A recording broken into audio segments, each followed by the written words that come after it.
Hello জনগণ, আপনাদের অধীর আগ্রহের পর bachelor point season next season আবার আসছে অবশেষে।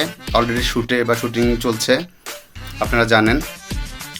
অন এয়ারে আসবে বা ইউটিউব চ্যানেলে আসবে। সো এই নিয়ে আমার কিছু কথা। অ্যাকচুয়ালি ব্যাচেলর পয়েন্টটা আই থিঙ্ক একটা হাইপ উঠানো হয়েছে, এছাড়া কিছু না। ভালো একটা সিরিজ বা ভালো একটা কাজ আমি স্বীকার করবো, বাট এরকম কাজ অহরহ আগে হয়েছে।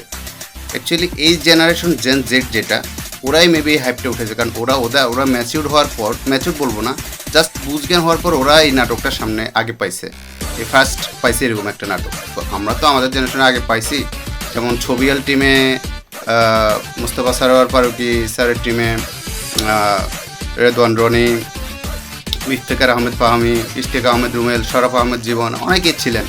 এরা অনেক নাটক বানিয়েছেন, অনেক সুন্দর সুন্দর নাটক বানিয়েছেন। ওগুলা দেখলে এটা নিয়ে ওরা এত হাইপ উঠাইতো না। ভালো একটা কাজ, বাট এর আগে আরও অনেক ভালো কাজ হয়েছে, সেটাই স্বীকার করতে হবে।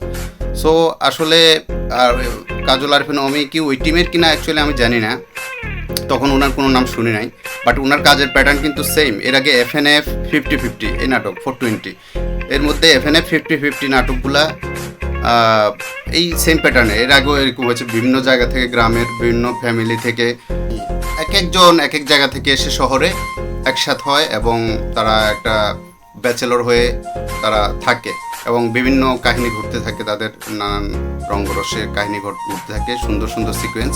হয়তো এখানে আলাদা সিকোয়েন্স, আলাদা ঘটনা, বাট প্যাটার্নটা সেম।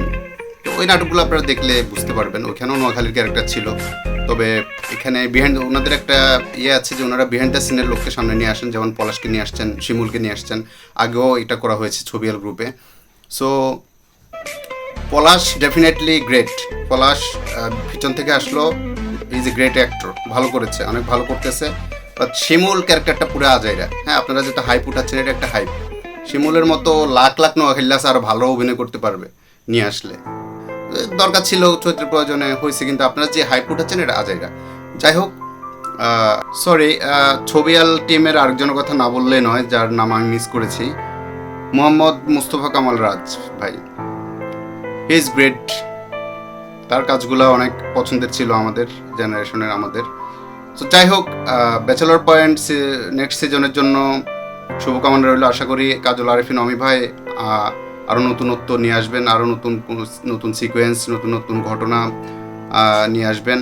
শুধু জেন জেড না, ওভারঅল সব জেনারেশনের কথা মাথায় রেখে, আমাদের জেনারেশনের কথাও ভাইবেন, সব জেনারেশনের কথা মাথায় রেখে আরও ভালো কিছু করবেন এই সিজনে।